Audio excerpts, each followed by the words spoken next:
সিক্রিতে আকবরের মহলে ঢোকার রাস্তা।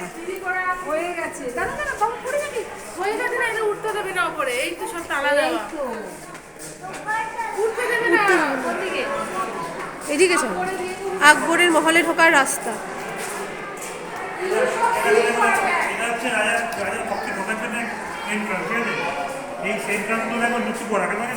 কেন? যাতে যে ঢুকতো মাথা নিচু করে ঢুকতো। হ্যাঁ, সেটা তো হতোই। মাথা নিচু করার জন্য এটা নিচু করা। দেখো, তোমাকে জোর করে মাথা নিচু করিয়ে নেবে। ওগুলো সিল করা তো থাকবেই।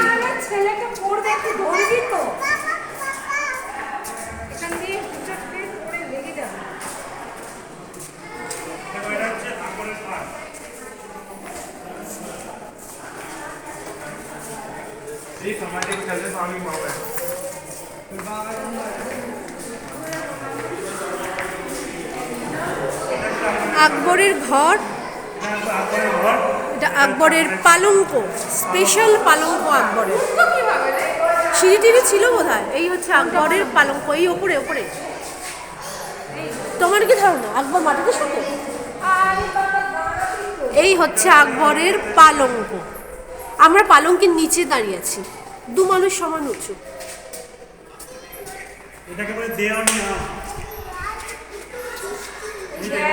এটা সুতোর না, এটা করে দেয়ানি আম। এই মাঠটা আছে তো, এখানে উপরে বসে, ওই উপরে যে জায়গাটা আছে না, হ্যাঁ, উপরে যে ঘরগুলো আছে, হ্যাঁ, এখানে বসে কোনো বিচার হলে এখানে বিচার হচ্ছে।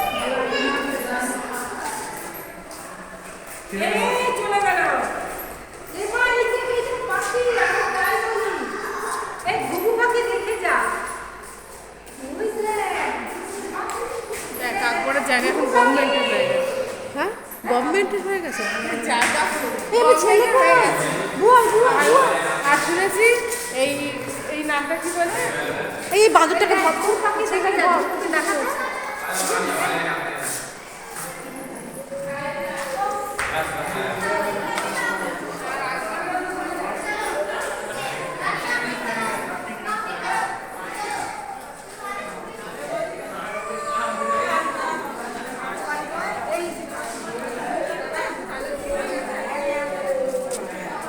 এই হচ্ছে সেই জায়গা যেখানে বসে তানসেন সেতার বাজাতেন।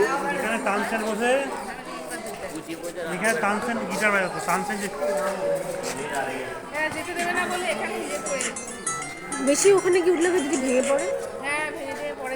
হ্যালো দাদা।